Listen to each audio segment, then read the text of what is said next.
Bro, my crazy. The Comma in Sports Network.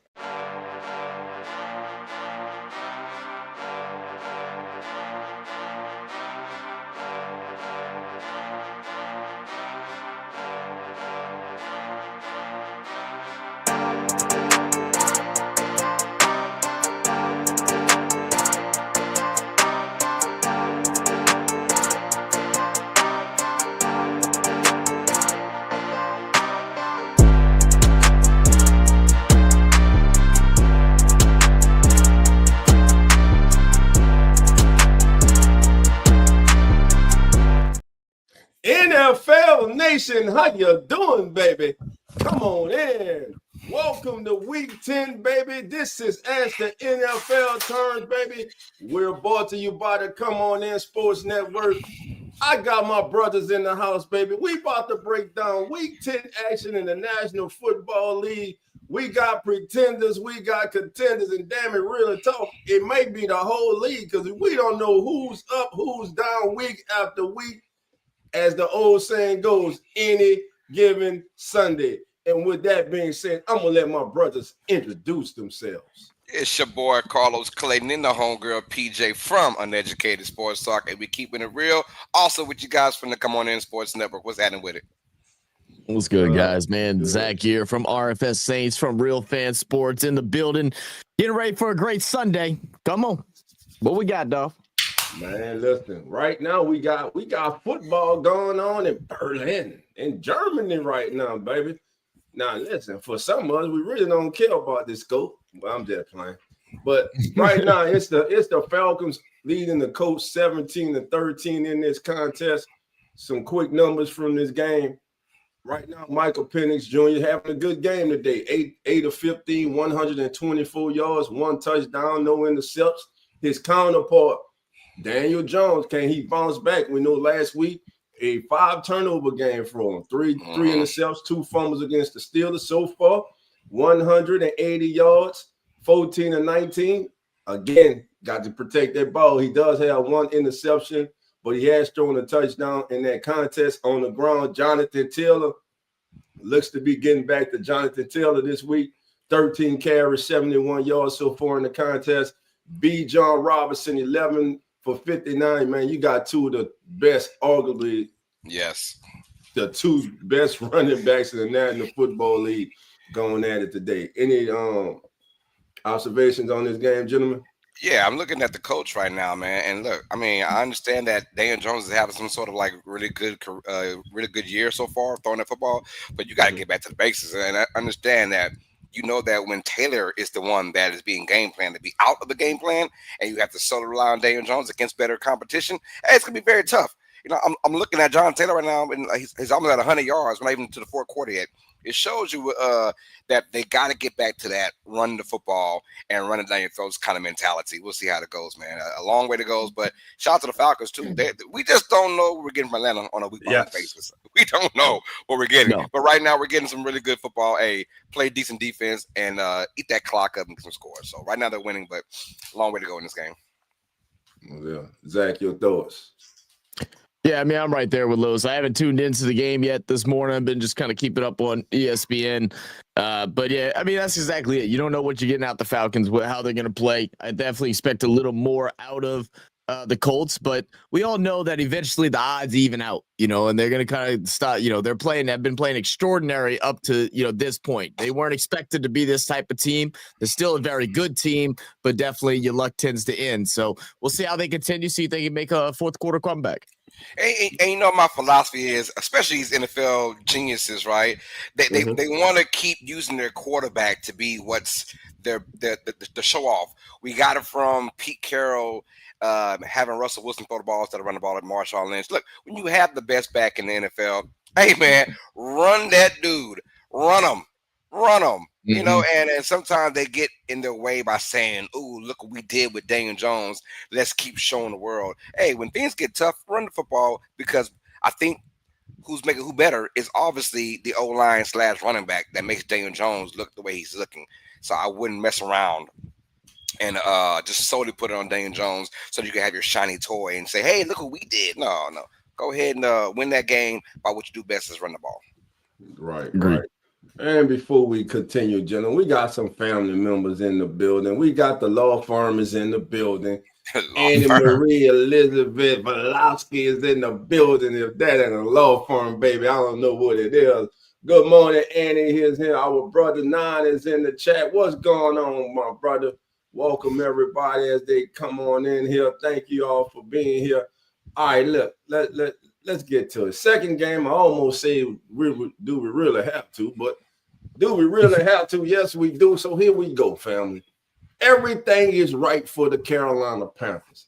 This is a team to me that last week, I believe that victory that Carolina had was a signal of them no longer being in a rebuild, but a team that now has direction, a team that now is heading in the right. Their arrow is turning up. They're not rebuilding. No, they are not an elite team in the NFL. They may be marginal, maybe middle of the pack, but they are no longer one of the worst teams in the National Football League. That was a significant victory they had last week on the road, Lambeau Field, against one of the NFC favorites, and you go in there and you put forth the performance they did. That was very impressive, and that Panther fan base has to be excited as they finally start to see some light at the end of the tunnel. No, what I see from Carolina is another one of those we don't know. I mean, if you told me they lost to the Bills 40-3 at home, and then backdoor beat the Green Bay Packers on the road, I said, man, what's going on with this team? Hey, 5-4, and the NFC isn't the the greatest conference right now. So yes, you might not be the best team in the league. You might not be the worst team in the league. You might be mid-tier, but in the NFC, you can find a way to sneak into the playoffs. Maybe this particular game, right, against New Orleans, you gotta win this game. You just have to. You just have to. New Orleans is 1-8, might be the worst team in the NFL or second, whatever. But you have to win this game. I'll tell you what, though, because it is divisional, I think the Saints will keep it tough, keep it close, and they like playing against Bryce Young. This Saints unit does. So let me go with the Panthers to win this one, but I got it very close. But if they just stick to their guns, like I said, running that football and playing good defense, I think Carolina should win this game. Be close, but they'll win this game. Zach? So I got a warning from FanDuel telling me that I'm betting too much. Like I bet $10. FanDuel, why are you sending me alerts about call this hotline? So which I don't know is Zach made his whole check a couple of days ago. That's what happened. They say you bet. This ain't. I'm not even betting my money. I'm betting free money right now because I want a bonus bet Thursday. So what the hell are they talking about? You bet $10 in the last 30 minutes. Do you need to call somebody? No, motherfucker, leave me alone. Yeah, like this Carolina Panthers team has been, excited to watch, man. I saw, a couple people talking about them this past week about how, they were expecting them to be the worst teams in the NFL and all this. And they were like, everybody gave up on them last year. And I was like, well, did you watch the last couple of games for their team? Yes. They looked really good. If anything, I was more disappointed with how they started off this season and expected a bit more out of them. So, the fact that they're coming to, I think is a big thing. I'm glad that they finally went ahead and gave Rico Dowdle that the starting spot. Like once Chuba came back, he just, I don't know, couldn't get it going. It wasn't the Chuba Hubbard that we saw from last year, but Rico, he stepped it up in a big way. He looked at like a good running back over there in Dallas, but now got his chance to start due to an injury to Chuba Hubbard. And basically just went out there and owned it. He's averaging, I think, like over 5 yards per carry. Like it's something insane. So, yeah, run the football, keep the game easy. Don't do anything crazy. And you should be able to beat this New Orleans Saints team that struggles to put up points. So if you can run the ball and control time possession, you're going to beat this New Orleans Saints team unless something crazy happens. And you know what? As a Saints fan, I don't give a damn. I'm calling it. Give me the Saints to win it, and I don't even care. I'll say it with my chest. We need to win one more, please, for the love of God. We can't go one. Peter said, "Nah, you say it with your heart, not the chest." Yeah, you pick it with his heart. I'm with PJ. I'm thinking with both of them. Everything in me. Come on, New Orleans. Well, Speaking of one, Mr. Rico Dow, let's little facts here. Rico has averaged 173 rushing yards a game and 204 scrimmage yards per game as the starter this year. Crazy work. Those are both the most in the season by any player to make at least three starts in the season since the 1970 merger. So Rico Dow, man, he is in the zone right now. He is definitely balling out for the Carolina Panthers. And also, while we're still on him, we're gonna move on from this game. I'm gonna give you my pick quick. But just on these two quarterbacks, Bryce Young has completed 40 of 70 passes for 374 yards against cover 3 this season, throwing just one of his 11 touchdowns and 3 of his 6 interceptions against cover 3. And he has a 58.9 passer rating, only a 39% drop back success rate against cover 3. Now, why is that important? Because the Saints play a lot of what? The Saints defense plays a lot of cover 3. And Saints rookie quarterback Tyler Shuck, again, searching for his first win. Would he get it today? I got to go with Carlos. Listen, I hope I'm wrong, but man, I just don't see the Saints pulling this out. Too many things going against them. You're hurting on the offensive line. You can't run the ball. You got one of the poorest third down defenses in the league. Everything points to Carolina here, but like Zach said, this would be the game the Saints come out and win. But I can't go with them today. I'm sorry, Who Dat Nation. It's your boy Dog, baby, but I'm being real, baby. I don't see us. That's the name of your show, man. Keeping it real. So let's go to the next game. Now, this game here, you might have my upset of the day in this game. Just wait for it. The Giants taking on the Chicago Bears. Are the Bears really as good as their record says? Are they really a 5-3 team? Or are they a team that has just feasted on mediocre competition? Carlos, I'll start with you. I mean, yeah, but I mean, also you don't control your schedule. You play who's on there, and yes, they have beaten very mediocre teams, and I definitely would agree with you on that. But I'm also tired of picking the Giants and losing. so I'm gonna go with Chicago to win this game. They create turnovers, and this will be the game right here to create a lot of turnovers, man. Against this Giants team that now I feel like since Scalable was out now for the rest of the year, I feel like they lost their quote unquote swag, right? You had Dart and Scalable together. It felt good, man. I even picked the Giants to upset the Niners, and I thought they'd at least keep it close. They got murdered in that game, 34-10. And the Bears put up 47 against the Bengals, but it's almost like who ain't doing that, right? So can you be like the two teams they put up points against, the Cowboys and the Bengals, are your two worst teams in the league on defense. So yes, give me the Bears to win this one because of the competition with the Giants. I think they'll squeak one out and give me Chicago go to 6-3, and I have Bears fans in a frenzy.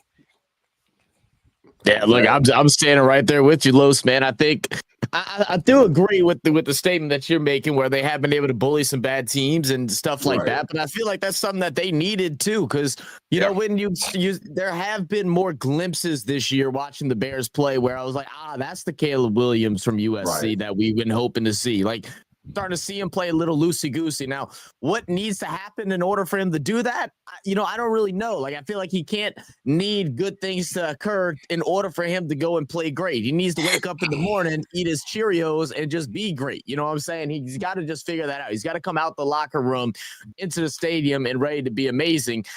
So we'll see how that progresses. But with the Giants losing Scatterbo, I mean, yeah, the swag, but the heart of the team as well. You can just tell they don't have that energy. He's like a Rottweiler on the sidelines trying to get everyone hyped up. They lose that, and I feel like it's hard to get out of a hole whenever you have no run game to fall back on. So I'm going to go ahead and go with the Chicago Bears. Chicago Bears. All right. Caleb Williams versus this Giants defense. Here's a quick little nugget for you out there, family. The Giants defense, they use man-to-man 44% of the time this season. Why is that significant? Well, when facing Caleb Williams, has held on to the ball for 3 full seconds on average this season. When facing man coverage, that's the second longest in the NFL, and it's quicker than any other quarterback, any other rookie quarterback other than Cam Ward in Tennessee. Now, has Caleb Williams had that breakout game yet in his career? I would say no. Has he beaten a team that he should not have beaten? Has he been the reason for the Bears getting a significant victory this season or last? We talking about this season, dog. Nobody cares about last season. The answer has been no. But has he been above average? I would say yes. Caleb Williams, I believe, is turning the corner and will eventually be that cornerstone for the Bears for the foreseeable future. I like what they're doing there. And I'm with you, Carlos. I'm tired picking against the Giants and getting just disappointed every week. I like Jackson Dart right now, who leads the NFL with 5 games of 1+ touchdown and 1 rushing touchdown this season. But today I'm going with the Bears. Bears go to 6-3. Cowboys fan Dolph, I see you forgot about when the Bears beat your Cowboys 31-14, and they Caleb Williams threw for 1928 for 300 yards and 4 touchdown passes. But that's not a significant. Who ain't doing that against Dallas, though? That's a significant victory, bro. Everybody throw the ball 300 yards, no interceptions, no sacks, and 4 touchdowns. If that ain't a significant win, I don't know what is. I don't care if it's it the was Cowboys against the Cowboys secondary, bro. Defense. Right. You got Jacoby Brissett balling against the Cowboys. You had Russell Wilson put up 450. Come on, man. That defense is we got Quentin Williams. Okay, all right. Jeez, one man is not about to make the whole team great again. But what I would say is, and I said it last week too, when it was just me and Dolph, Bear fans are saying we like winning, but now can we win because of Caleb Williams? Not because Williams went against a badass, horrible defense. No, not because of that. We want to win because Caleb Williams dissected a really good defense or a average defense, and he was the one that we put our faith in as number 1 overall quarterback, number 1 overall pick a couple years ago. We want to see that USC Caleb Williams dominate, and he's the reason why we win games, not because we played against a poor team or our defense had like 4 or 5 takeaways, that kind of stuff. So that's what Bears fans are wanting now. But I'm also saying, if you're a Bears fan, shut the hell up. It's been a while since you had a decent team with a decent record. You know what I'm saying? Go ahead and just get the playoffs. Just enjoy the winning right now. Right. Just don't be a Broncos fan calling for the head of Sean Payton when you have an 8-2 record like they're doing right now, man. They're going crazy right now.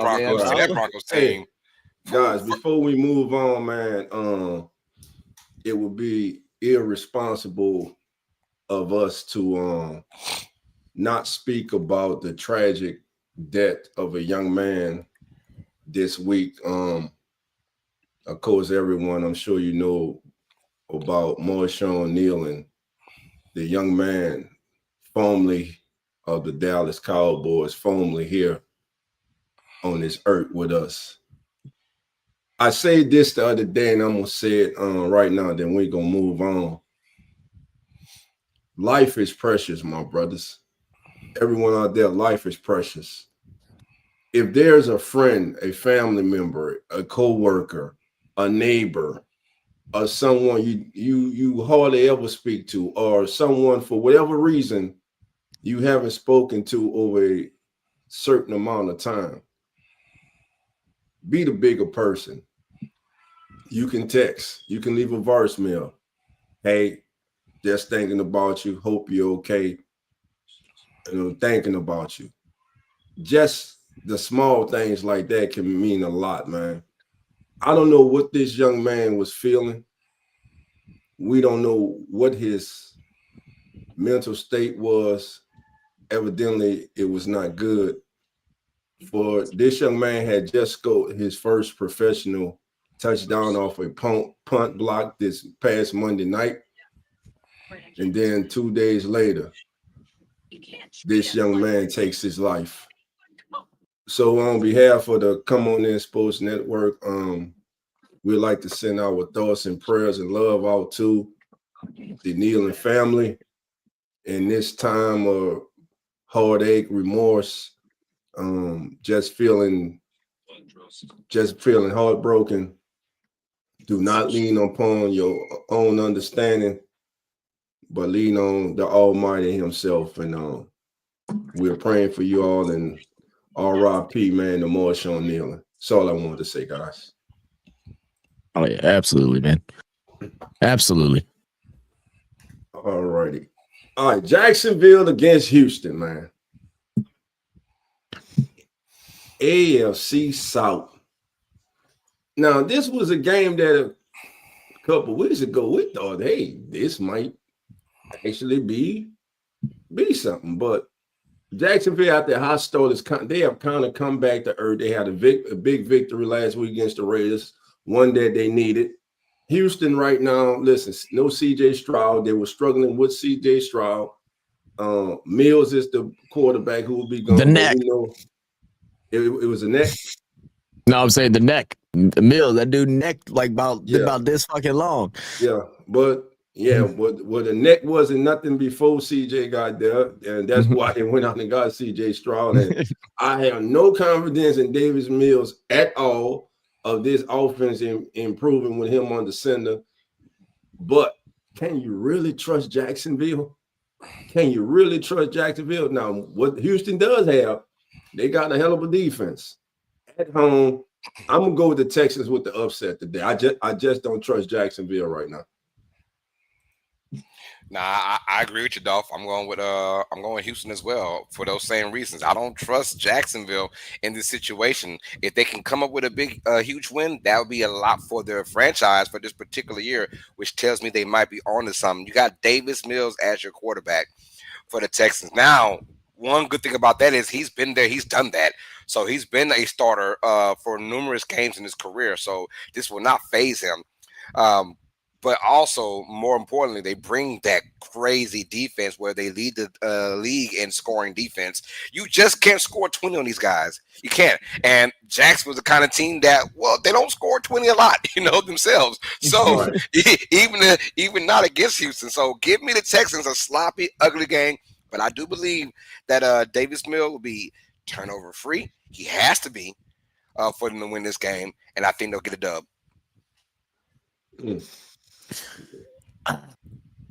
God, that all sounds nice and everything, man. But I mean, y'all talking about not trusting Jacksonville.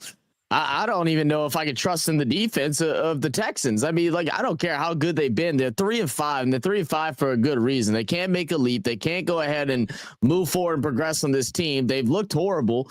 Jacksonville ain't looked much better. I mean, I think they've been lucky with some of their wins. I mean, let's be honest. Trevor Lawrence still hasn't played good football. They've somehow managed to scrape out some wins against the Chiefs and the Niners, and they beat the Texans earlier on this season. Look, I'm going with Jacksonville. I'm not going with the Texans. I can't trust them. I could barely trust them with C.J. Stroud. I may have picked them if C.J. Stroud was back there, but now with Mills, there's just no way. They just don't have what it takes right now. So give me Jacksonville. Right. Well, you're not by yourself, Zach. I see you got Darius is with you and Will is with you. Hey, come on, Darius. All three of y'all going and long wolf it together. Go ahead, long with us, Zach. I can't do it. Not no damn puppet. Oh, I don't want no damn puppet. I'll be trying. The mic, hold up. Ooh, is that good? Can y'all hear that? Oh hell no, I ain't even hear nothing. See, I can't hear it. My mic doesn't pick it up. My mic doesn't. Golly, am I not yelling too damn loud? PJ, did you hear something? Yeah, look, nothing. I hear Dolphin Carlos. That's it. See.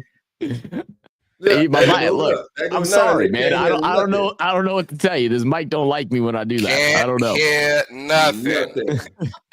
Thank you, Nine. Can't hear nothing. Wolf. Can't hear nothing. It's all good. So stupid. Let's go to the next game, baby. Let's move. Baltimore, one of the most disappointing teams in the National Football League. Everybody seems to think, Lamar Jackson is back. Here come the Ravens. Well, guess what? They were bad before he got hurt. Now y'all think that all of a sudden they just go turn it on and just fly up the rankings in the AFC. The AFC is not the NFC.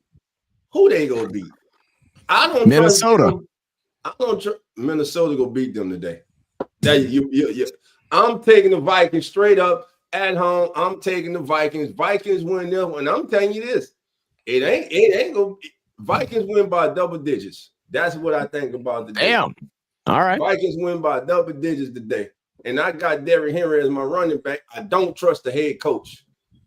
I don't trust the head coach. Just that simple. He's going to put it on me like that. Look, you cannot trust the head coach. I don't trust his ass either. But you know what? They need some damn motivation going into this week, man. They did the same thing last year, maybe not to as bad as what it has been so far this year, but they eventually start finding ways to win. I think this is the time where Baltimore is going to go on a little stretch. I'm not saying that they're all of a sudden going to be a favorite in the NFL or anything like that. Hell, they still might not even make the playoffs, but they're going to go ahead and beat this Vikings team today. I still don't have trust in J.J. McCarthy, and that's really what it boils down to. I think the Ravens now getting Lamar back, getting a couple pieces back. This will be like a turning point for them for this season to try and have some type of hope to at least see the light of playoffs. Give me the Ravens, man. And I got to agree with Zach. I'm going with the Ravens as well. Look, I understand that this particular team started off very, very bad in the Ravens, right? And I understand what you're saying, dog. Can they kick it back? If not, I mean, if there is going to be one team to do that, it's the Ravens team. I'm just saying, yeah, will they take this far and make playoffs? Who knows, right? But in this game, I feel like this is your pivotal. This is the end of the line kind of game. If we don't win this, our season is done type of game. You got to come with that mentality. I think that Derrick Henry is going to have a monster game, his first real monster game of the year. I think in this one, when you play on that turf, can I think about McCarthy like having a shootout with Lamar Jackson? It could happen. I'm not thinking that right now, and I do like what Minnesota's cooking up, especially on the defensive side. And of course, I mean they went out there and beat the Lions in Detroit, and McCarthy was a big reason for that. So I'm not going to say that I don't trust McCarthy. Maybe he's gotten those things out of his mind. Who knows? Divisional matchup could be different now against the Ravens. But I'll tell you one thing I do know. Lamar Jackson does not lose to the NFC. He just doesn't. He just doesn't. That Lamar Jackson does not lose to the NFC. He's probably like 18-1 in his career, something like that. So he's, I get it. He lost one game. You know what I'm talking about, PJ. God, dog. But what I'm saying is he just doesn't take L's often from the NFC side. So I'm going to go with the Ravens to get a win in Minnesota. See, and that's why Dolph muted, because he's spewing that bullshit right now. I'm mute your mic. Because you got to do the lone wolf. All right, I'm gonna unmute myself because both of y'all tripping. But before I say that, Lamar Jackson is only the full player in NFL history with 14 touchdowns and no more than one interception in their first 5 games of a season. So he joins Tom Brady, Peyton Manning, and Y.A. Tittle. So he's special, no doubt about that. But last week, J.J. McCarthy for the first time this season,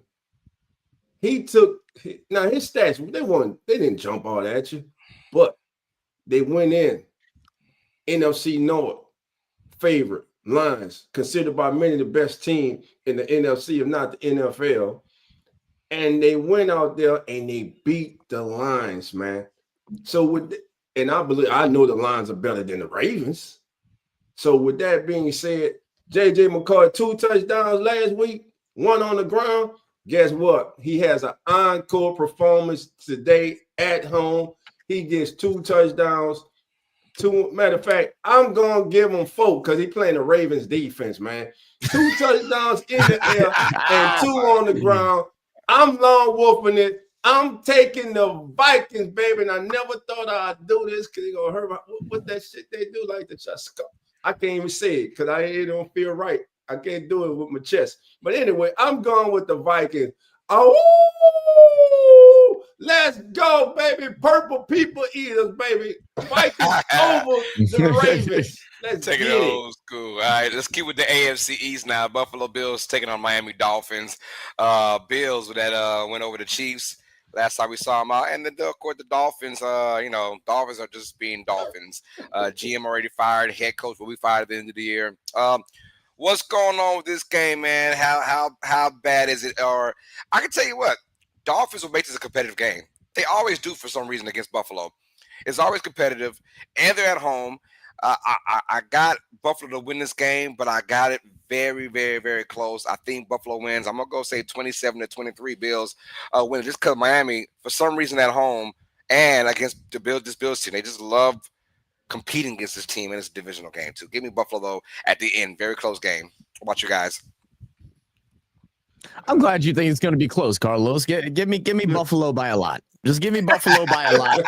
I'm just gonna leave it simple as that. I'm not even gonna go in depth to it. Miami has made some games kind of interesting this year, and everything. So I mean, I guess I do see your point. As long as HA can go ahead and give me at least a touchdown, to help my fantasy out, that's all I'm worried about. But other than that, yeah, Buffalo's gonna run it down. And Jonathan Taylor is about to break a 90-yard touchdown. He did. Fantasy. Colts are gonna go up. There's JT. Fantasy. Let's get it. Well, I guess it's on me. Josh Allen against the Miami Dolphins. If you're a Dolphin fan, shout out to my son-in-law. You might want to cover your ears right now, Mitri. But Josh Allen is 14-2, including the playoffs in his career versus the Dolphins. Now, with that record, he ties Bob Greasy. You know who Bob Greasy is, commentator now for many of you. Tom Brady, who was 32-3 versus guess who? The Buffalo Bills for the best record against any division opponent in the AFC East. I'm with Zach. Man, give me Buffalo. If the Bills lose today to the Dolphins, man, we need to start questioning, is McDermott the right coach for the Bills? I'm questioning that anyway because they keep failing in the playoffs. So I'm questioning that anyway. But I'm going with the Bills today. I ain't long wolf in this one. Smart man. Yeah, Smart man. Very every smart now and then I get it right. Ooh, hey, this one, like, for real. Do we actually have to talk about this game? Browns at the Jets. My God. Since we are in NFL pregame show, we have to talk about this. But the New York Jets, hey, they're done for the season. They have now traded away Sauce Gardner. And of course, traded away Quentin Williams as well. So did you say 2 touchdowns there, 2 on the ground? What you eat this morning, man? I'm telling you, man. Hey. But what you ate last week, I want some of that, brother, because you had the Panthers over the yes, Packers. sir. I don't know. I told you. Yeah, we need some of the peaches and cream, huh? Oh my God! I thought he was crazy when he did that. No, he is not crazy. He was dead on with that. But shout out to Dolph for that. But Browns going to New York. New York's on a fire and sale. They're done. This, in my opinion, and why this game is so significant for Browns fans, if you look at Dylan Gabriel and he has another so-so ho-hum kind of game, I could look for the Shedeur Sanders talks to get even louder now. We could see Shedeur next week. Oh, they've been loud too. They're loud already. But now, I mean, right. So this game is significant. If Dylan Gabriel doesn't have a great game in this one, because you are taking on the 1-7 New York Jets or 1-8, whatever the record is, you're gonna have some issues when it comes down to your coach staff whether to decide whether to go Shedeur or not. And that's the reason why I'm only gonna be paid attention to this game. Outside of that, I can care less about both these damn teams. Look, Carlos, I did a little parlay today, just selected all the teams, and I put a couple dollars on it to win some money.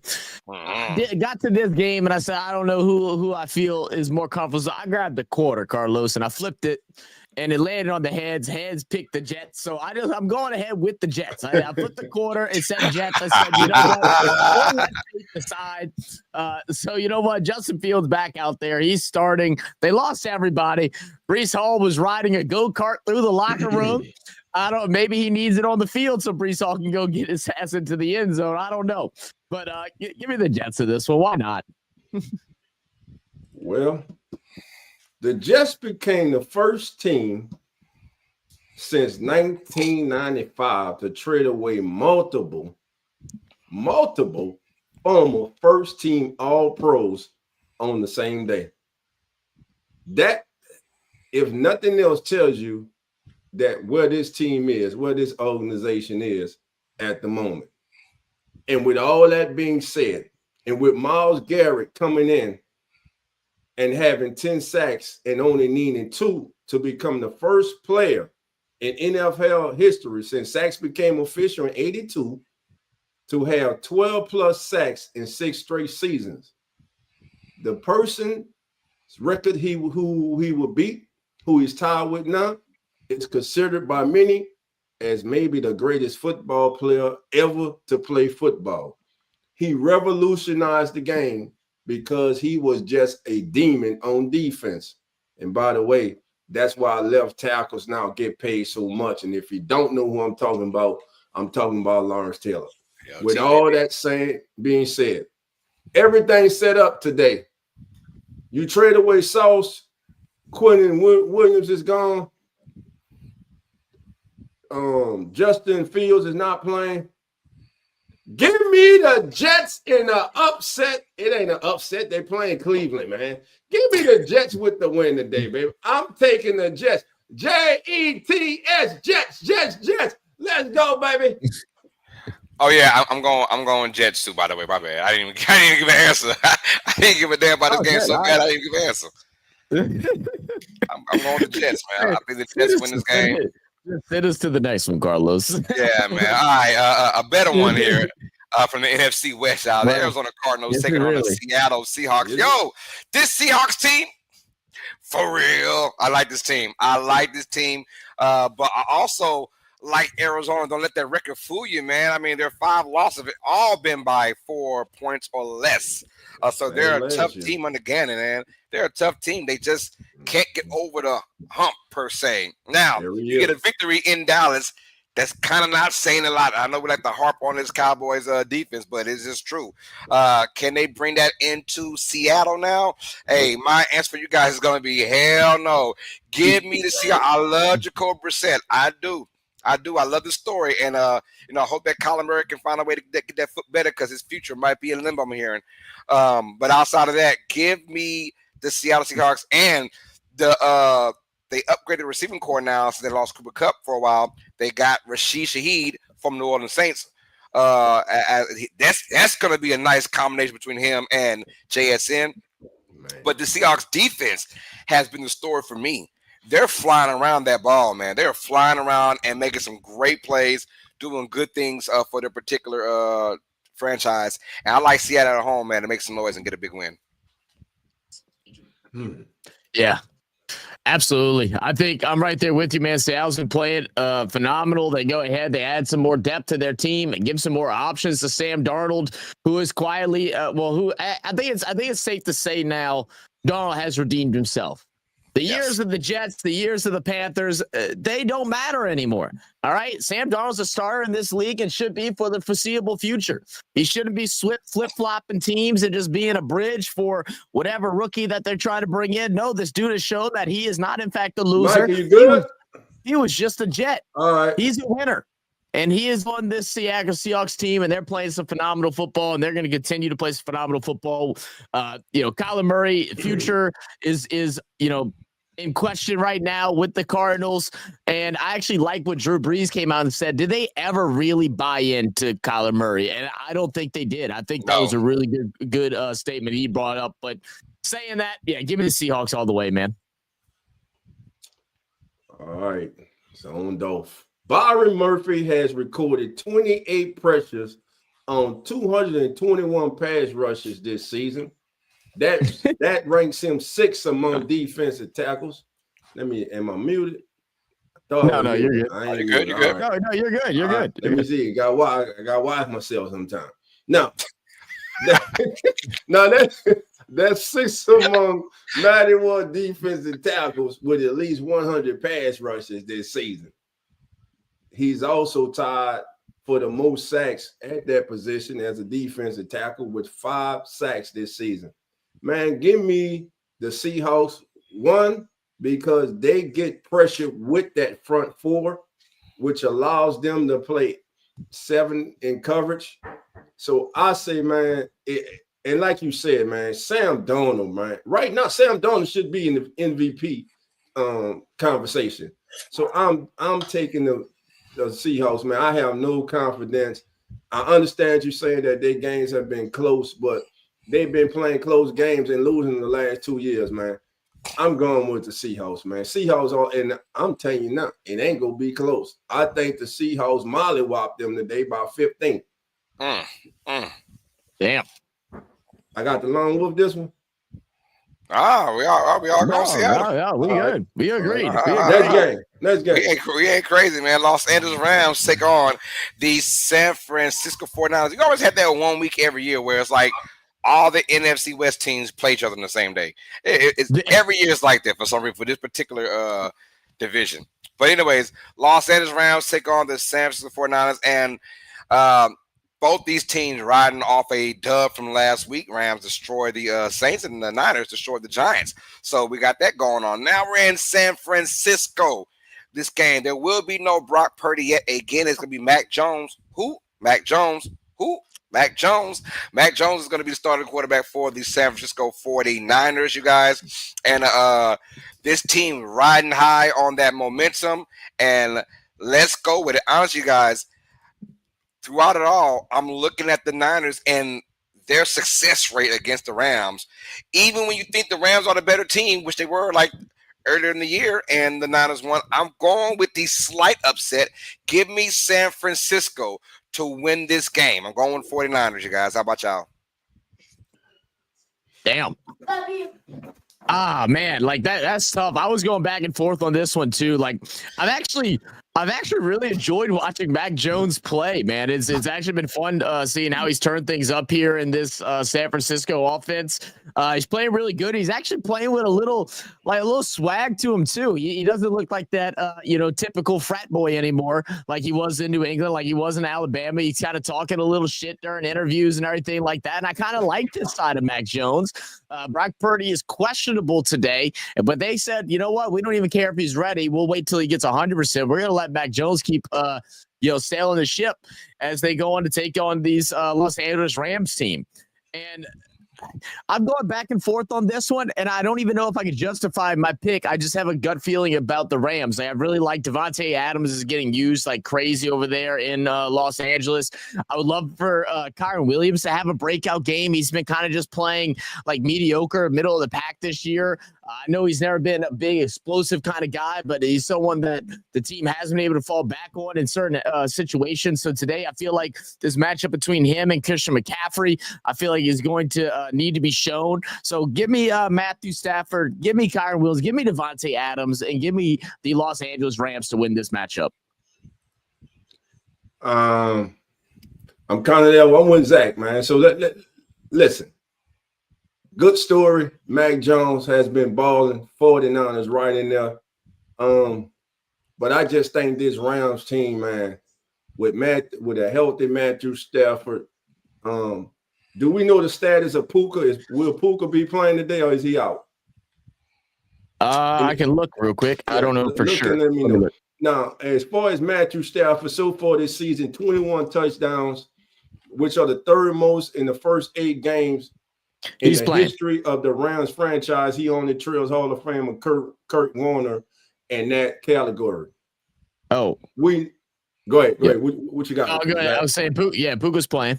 Only person that's out is Tutu Atwell, and then Whittington's questionable right now. I don't know if they've given the announcement. Yep. Devontae Adams, Puka Nacua, Matthew Stafford. That defensive front, that's a problem. We know that what Jerry Verse and Fix bring up front. But one of the unsung heroes for this Rams team is free safety Quentin Lake.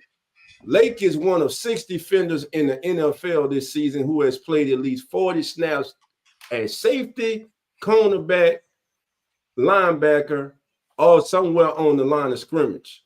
So he's a jack of all trades. He's the player you can use anywhere on the field. He's a disruptor for that Rams defense. Man, give me the Rams. I know it's an NFC West battle. It's going to be a tough game, but I'm going with the team that I think has the better quarterback play, the better offensive weapons right now, and the most healthiest of the two teams. I'm going with the Rams. And hey, I understand this matchup here. If you love offensive football, if you want to know about offensive football, you got two of the greatest offensive minds in the NFL today going head to head in Shanahan and McVay. And y'all know I'm a big McVay fan. So give me the Rams in this one and future Hall of Famer Matthew Stafford. Oh, oh, oh, oh, oh. Yep, lone wolf in that bad boy. That was good. That was good. Yep. Keep learning. All right, so here's what we're gonna do. Update real quick on the Falcons Colts game. Sauce Gardner just got his shoes ripped off by Drake London for a 2-point conversion. Falcons go up 3, minute 44 to go in the game. Could we be seeing overtime? No, I think the Falcons hold on and win it. I think they hold on and win it. I'm going with the Colts score a touchdown. Then a tie. All right. So listen. First of all, man, we want to send a shout out to our brother, Mr. Lawrence Foster, and his family, man. Shout out to Mama Foster. Hope you're doing better, Mama Foster, and you feel better. Lawrence is not with us today, but he did send us his forward and out. Here's Lawrence.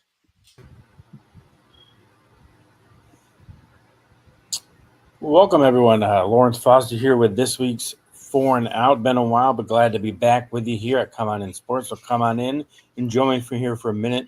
4 and Out are just 4 quick topics of things going on in my mind in the NFL, your mind in the NFL. We start off with the Colts going all in, it seems like, with that trade for Sauce Gardner at the trade deadline. That was a big blockbuster, along with Quentin Williams getting traded to the Cowboys.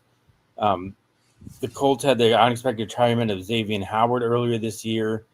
They've been susceptible to the pass, so their hope is that the Sauce of old returns, who's been the last few years kind of not what he was as a rookie year with holding penalties and penalties in general, but they see this year as kind of an open NFL, open AFC by the looks of it. They have right now tied for what would be the 1 seed in the AFC. So they short up their defense with a big name, big guy, and they have him locked down for a few years. So Colts kind of seem like they're going all in this year to try to make a run. Speaking of number 1 seed, the Broncos were the first team to get to 8 wins this year, seeing as they played on Thursday night with a pretty ugly win against the Raiders.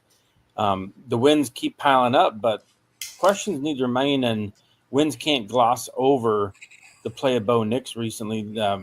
Aside from some fourth quarter comebacks, they need the comebacks. He hasn't played well the first 3 quarters, and look at who they've beaten. Look at what the offense has done. It's easy to gloss over because of their record, but Bo Nix has, I think, been underperforming this year, being outplayed a lot by Drake May. Caleb Williams making strides this year. Bo Nix has fallen behind, I think. Sean Payton seems like he gets a pass because of what he's done in his past. But Bo Nix, I think that's going to be the undoing of this team this year. They had great defense, but Bo Nix is going to kind of hold them back.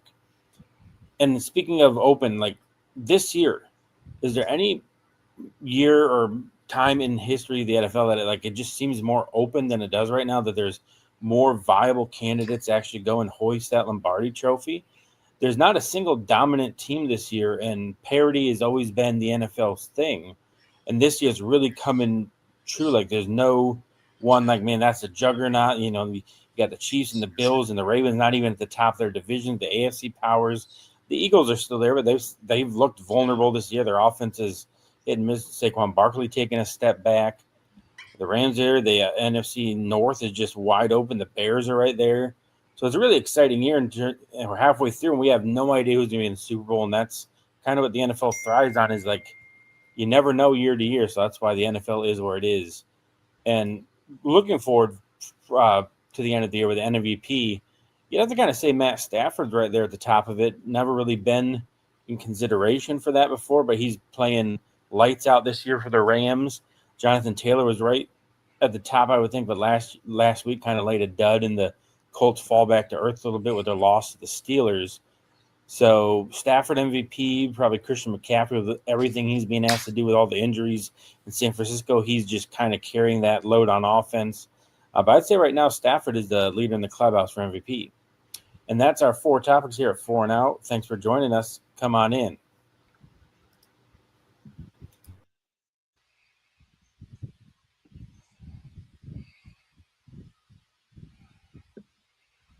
All right, family, there we go. Thank you, Lawrence, for the 4 and Out. Shout out to our brother Lawrence Foster, man, host of Come On In Bills and SNSB Bills Talk, baby. All right, man, look, we got an exciting game going on here. Closing moments of that Falcons-Colts game. Now, there was just a questionable call. Me personally, I believe that was a catch and a fumble. I believe the Falcons just got robbed. That was a fumble. That was a fumble. The Falcons just got robbed. If they lose this game, that was a poor-ass call by whoever's in New York. He had that football. He made a football play, and he got stripped. That was a fumble, and it should have been the Falcons' ball, and it's coming from a Saint fan. So you already know. I love when they lose, but damn it, I got to tell you like this. Look, 3rd and 21 right now for the Colts. Oh, my God. Back-to-back losses. Going with a 4th and 2 now. A 19-yard run by Daniel Jones on 3rd and 21. So it might be the gain of 20. I'm just seeing the play. Wow. Gets out. Because now out of bounds. People forget Daniel Jones can run. He got some wheels now. He just always trips and falls when he tries to run. Yeah, we're giving you. You're getting here we go. Play. This your game right here. This your game. 4th and 2. Empty back formation. 3 receivers.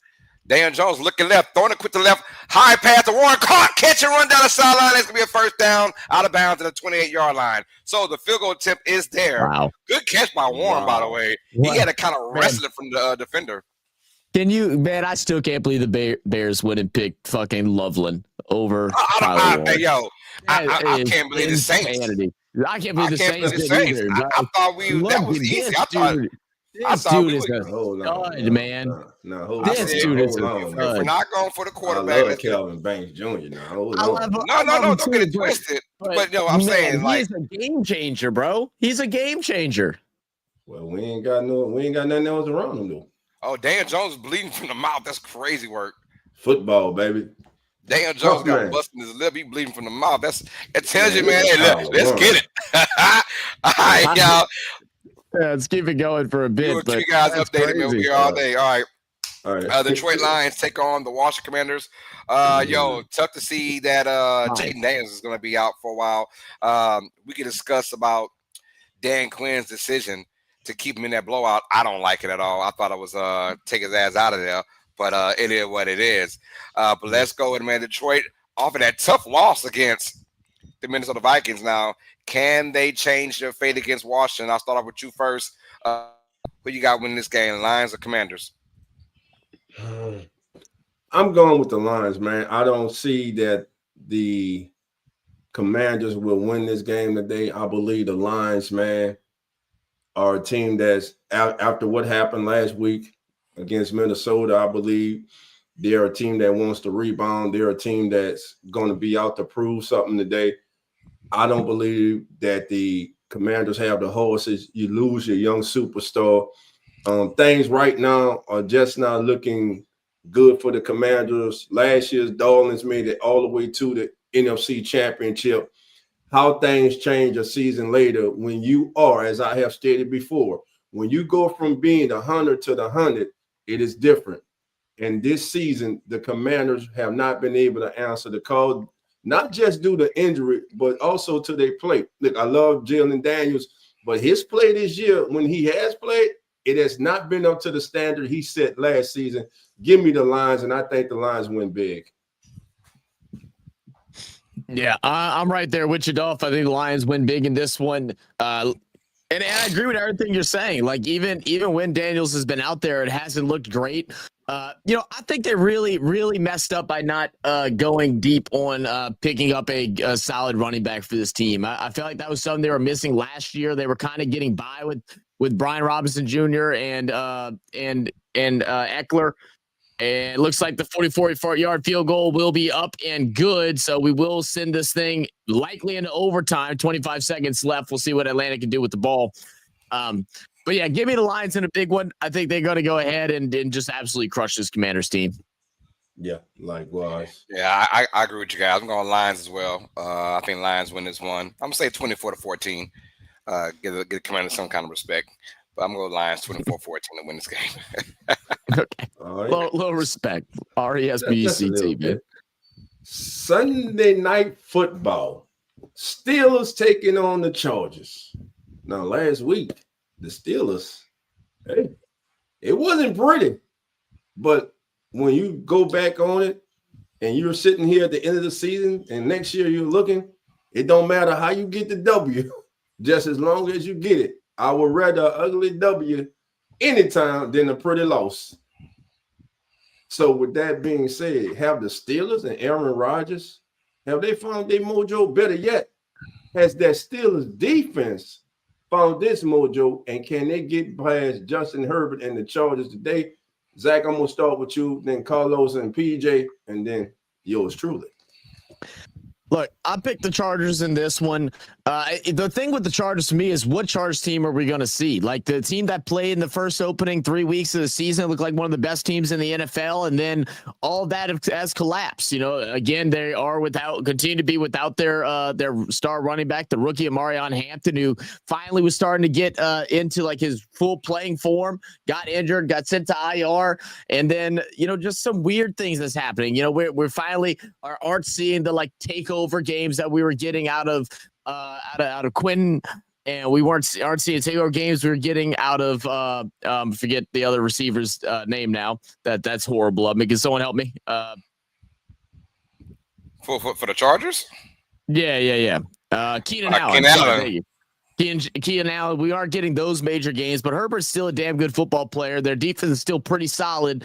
They need to come out and get a big victory, but the Steelers are just always in it, man. They're always finding ways to win games. Aaron Rodgers looked probably the best he's looked in a while, and they've been able to complement his style of football, which right now is just protect him and just let him work. Give him protection, let him throw. He can still find an open player. He can still put it on a dot, and that's what he's been doing so far. But I'm going to go with the Chargers in this game. We'll call it close. I like what Willie's got, 27-23. I think it'll be a close game. Give me Chargers. Yeah, I'm also going with Los Angeles as well to win this game at home. But also agree, close game. Pittsburgh always in it. And is it like a mirage? Do we see another 6 turnover performance from their defense, where their defense has been ass pretty much all year? I don't see them reversing the clocks for a second week in a row. They played at home and last week against the Colts, and that grass is just a little bit different. That's why Colts fans have told me, don't be shocked if you lose that game. Going on the road on that grass is a little bit different. You're about a 10 seconds slower than usual. Anyways, but let me go with the Chargers now, back on that turf, and to handle some business and get a close one over the Pittsburgh Steelers. Should be a good one, though. You just dripped butter all over you. Well, you give me a plate. You're muted, off. No. Keep doing it to yourself, though. Dang it. There we go. All right. It's Justin Herbert, 2,390 passing yards. The second most in the NFL. He's averaging 265 yards a game, which is his highest mark since 2022. Why is that important today? Well, Joey Porter Jr., since returning in week 6, has allowed the most targets, 33. So I wonder who they're going to throw at today. Tied for the most receptions allowed, 19. Most yards allowed, 242. In coverage among any defender in the National Football League. Now, of those 242 yards that Joey Porter has allowed, 100 and 22 of them have been in the intermediate area of the field. For those who are not certain what the intermediate area of the field is, it's between 10 and 19 yards. So with that being said, I'm going with the Steelers in the upset. Aaron Rodgers has had a passing rating of 95 in each of his last 6 games. Guess who that's behind? That's only behind Drake May, who has 8 straight games and is tied for the 5th longest streak of Rodgers' career. Man, give me the Steelers, man, in the upset. I don't trust this team. They're inconsistent. I love Jim Harbaugh, but there's just something missing with this Chargers team, fellas. It's something missing. I got the Steelers getting a back-to-back wins, man. Impressive wins 2 weeks in a row. Give me the Steelers. Yeah, go ahead along with it, then, baby. Oh! There you go. That's a good one. There you go. That's a good one. Yeah. Willie talking about long wolfing. Let's get it, man. All right. So let's Monday Night Football now. This should be a good one. Although the lacklusterness of it is kind of going down now after the Packers lost to the Panthers. Like, yo, really? That's how we're gonna do this? But these two teams combined to go 11-4-1 so far to start the year off. Eagles on the road taking on the Packers, who will be playing at home. Y'all should be a good one. Monday Night Football. The winner of this matchup should maybe boast first place in the NFC, depending on what goes on Sunday, you guys. Let's get it rocking and rolling, man. I'm starting with you first, Zach. Who we got winning this game, man? Eagles or the Packers? Man, this is a really tough one to pick. Man, the Packers just confuse me, man. Like, and I still don't trust the offense of the Packers. Like, outside of Josh Jacobs, I just don't trust. I mean, they're still trying to figure out who that number 1 receiver is. It's been Dobbs recently, been getting about 10 targets a game. But outside of that, I mean, you're really relying on their defense to play good football and just hoping that the offense can go ahead and pull some scores up. I want to ride with the Eagles on this one. I feel like the Eagles are just overall the better team. I think they know how to show up in these big games, these primetime matchups. And Packers coming off a huge loss, I think they still might be a little down the dumps from that one. They may be set backwards a little bit. Whereas for the Eagles, you know, they're looking to extend out to get move up to what's that going to put them at 8-2 now. So, you know, I'm hoping 7-2. It's going to bring up to 7-2 now. So I'm going to go with the Philadelphia Eagles to take this victory. All right, I'm gonna start. Go ahead, Carlos. I'm gonna go Philadelphia to win this game. I just don't like what I see from the Packers offense.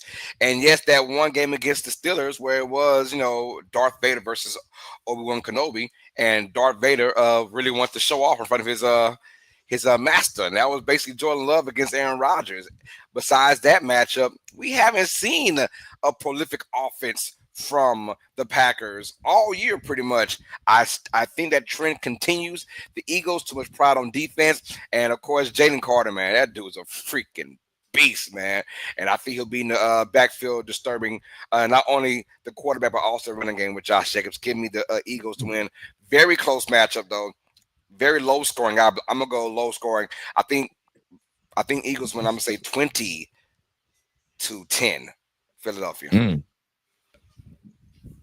All right, big bounce back game today. Big opportunity for the Green Bay Packers. Could they have been overlooking the Panthers last week, looking forward to the day's contest with the Philadelphia Eagles? If you're a Packer fan, of course you're going to say yes, instead of just giving the Panthers credit for coming in there and playing one hell of a game. With that being said, I got a question. Zach, get it ready for me because I'm about to answer. I need it toned up, baby. Right. Here it goes.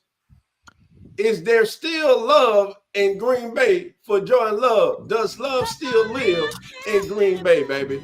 Because right now, Jordan Love, of his 13 touchdown passes this season, none, I want y'all to listen carefully, none have come against split safety coverage. That's crazy to me. So he has struggled when teams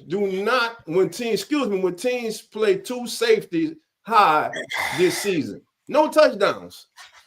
And now look, the Packers are 3-0 in games which they have faced split safety on fewer than 25% of his dropbacks. But when they have faced it over 35% of the time, they're 2-1. I'm going to take them. Listen, you lost your great tight end, man. They lost the tight end today. I believe it. I know they have a capable backup tight end. They're going to have to rely on that running game today with Josh Jacobs. They're going because you cannot get one-dimensional against the Eagles. With that being said, this is a tough one, bro. I'm going. I've been like you. I've been going back and forth on this one. Give me the Packers in a much-needed bounce-back game today against the Philadelphia Eagles. I'm taking the Packers in what I think was going to be a good game, one of the better Monday night games. I'm going to take the Packers in this one, guys, 30-27. Toast. Okay. Hey, nothing wrong with that, man. Got along with it though, baby. Oh, let's do it, baby. Hey, Carlos, it's money time, baby. It's money time. They're waiting. It's baby. money time, y'all. Hey, let's get it, man. Money time. Oh, there it is.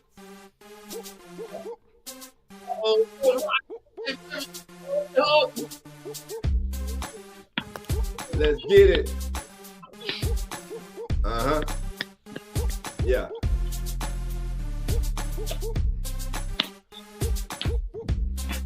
All right, y'all, here we go, man. Hey, money time, money time. A lot of backup quarterbacks are in for the day.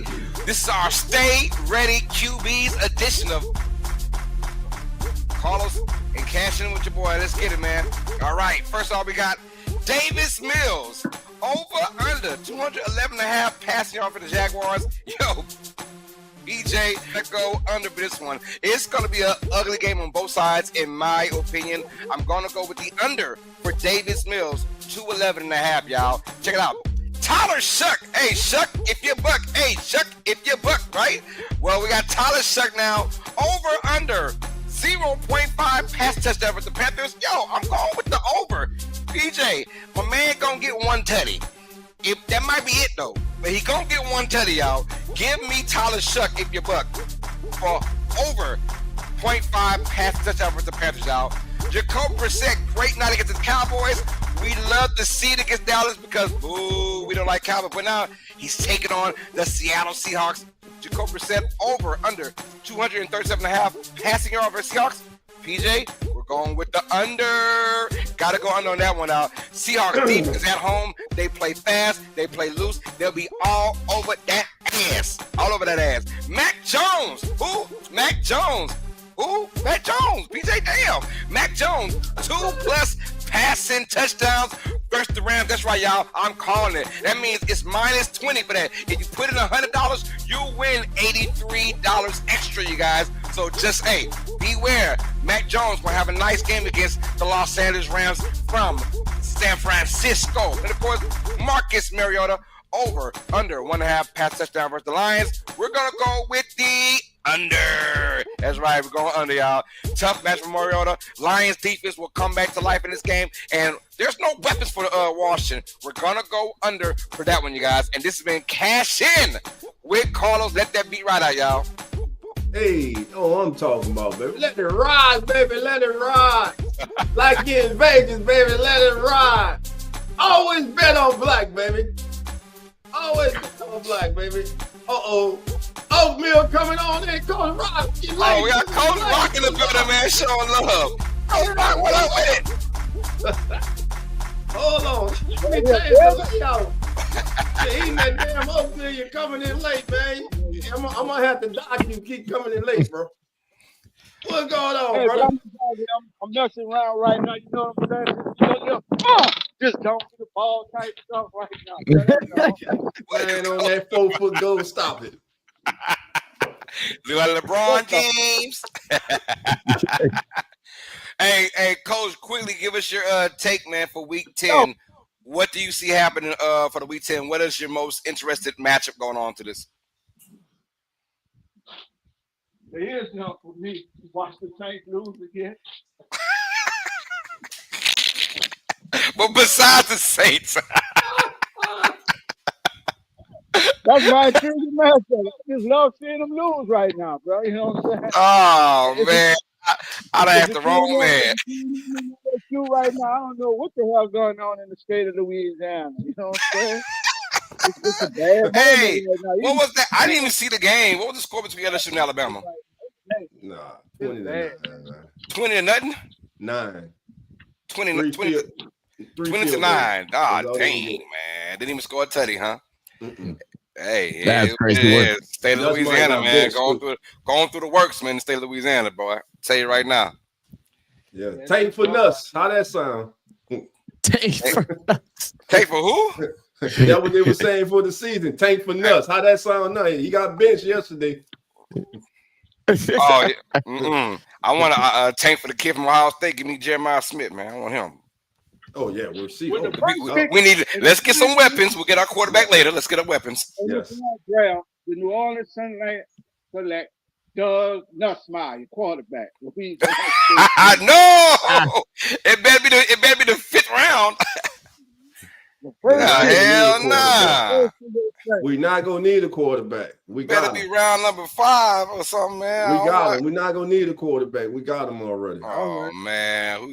See now we talking out of our ass now. Oh, good catch, Warren. Good catch. Oh my God, good catch. Man, Carlos, hit the music, man. Coach here. Y'all know what time it is. Let's get it, baby. Hold on, man. Hold on, Coach. Hold on. Go ahead. Go ahead. Do your thing. Hold on. Give me a second. Yeah.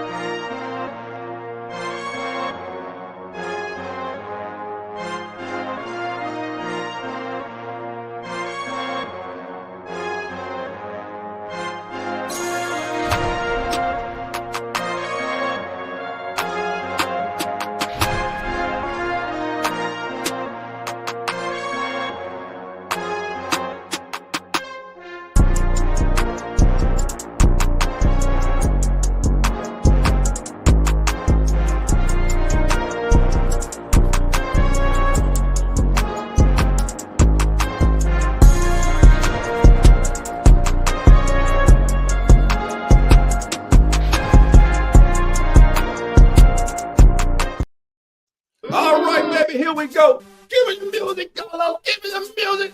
Here we go, baby.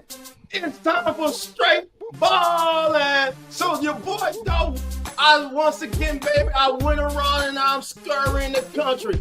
I'm looking to see where can I go. Who will be those straight ballin' player today? So as I'm looking through these games, baby, I'm like, damn, there's no Jerry Rice. Damn, dog, he hasn't played for decades. There's no Michael Irvin. There's no Marvin Harrison. There's no Megatron. But who do we have? We have an emerging superstar. And he plays in the land where it rains all the time, baby. Out west in Seattle, baby.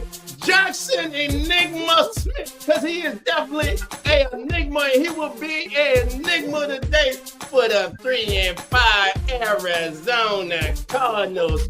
Always close, but never getting the job done. And today, not only would Jackson go for 175 yards, he would get 2 touchdowns, and just for a caveat, the Seahawks would get a punt return today for a touchdown by their newly acquired speedster and weapon, Rashid Shaheed.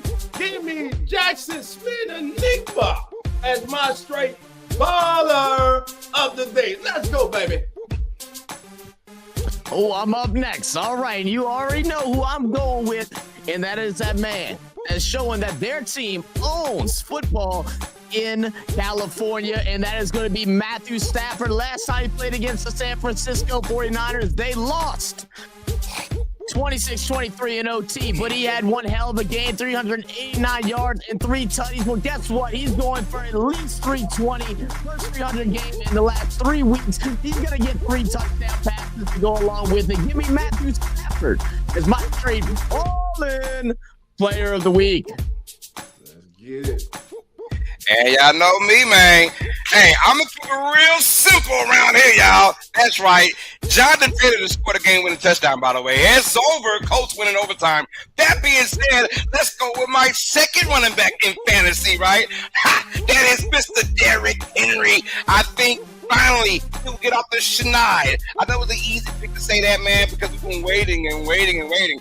I think this game, Derrick Henry is going to go for over 140 yards and 2 tutties versus the Vikings. Give me Derrick Henry as my straight player of the week. Let's go. Okay, let's go, coach. Let's go, coach. My straight ball of the day, no other than The Ohio State University, the son of a Hall of Fame legend, Marvin Harrison Jr. 10 catches, 180 yards, 2 touchdowns. My straight ball. Oh, okay. Marvin Harrison. Hey, That's all right. You can go with Marvin Harrison. He won't have 60 yards receiving today, baby. That's all right. Well, listen, baby. It's been a great show. It's as the NFL turns. And if this is your first time joining us, baby, look, subscribe to the channel, baby. We got you covered with NFL, MLB, NBA. And listen, if you love live NBA basketball, guess what? Your boy Dolph will be live at 5 p.m. Central, 6 p.m. Eastern time tonight, baby, as the Boston Celtics and the Orlando Magic will go at it. And you can watch it live. That's right, live with me on Playback TV. Shout out to the Playback TV family. We are so proud to be part of the Playback TV family. Now, with that being said, we need everybody to join. I ain't worried about what Coach saying because he ain't talking about that. That's why I've been knowing it right now. So I'm not even worried about what he's talking about. I need everybody to enjoy themselves. But I did say I wanted to do something before I get out of here, man. Listen, shout out to my 8U Forney Spartan football team, man. Yesterday, baby, we went on the road, baby, and we got a big W yesterday. A lot of people thought we couldn't do it. They picked against us, baby. They say we would get blown out. But guess what? My kids came up with it yesterday. Let me share this because my kids are watching, man. Coach got y'all, baby. I promised y'all I was going to have y'all. I got y'all, baby. Let me do this for my babies. For all my babies, baby. Because we get it. We did it yesterday, man. Did we celebrate? This is what it's all about, man. It ain't about Dolph. It's about these babies, man. And I don't know where is it. Where is it? All right, there we go. Let me see. Need to share this one. Yeah, share this screen. All right. Again, shout out to Coach Mario. Shout out to Coach Terrence. Shout out to Coach Darryl. Shout out to Coach Cat. Shout out to Coach Tyler. And shout out to all my parents, baby. Great win yesterday. We gonna keep it going like this, baby.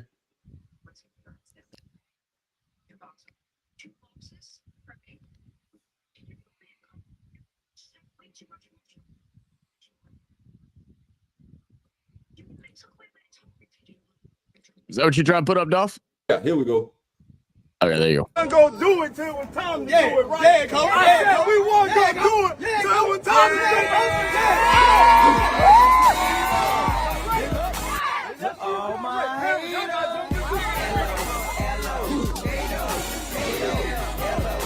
Cause this morning, woke up this morning like, it was rain on Saturday, and this is all the way to Burlington. We leaving with the dog like, we can get some next week like, and we gonna do the same thing like, this team like, offense like,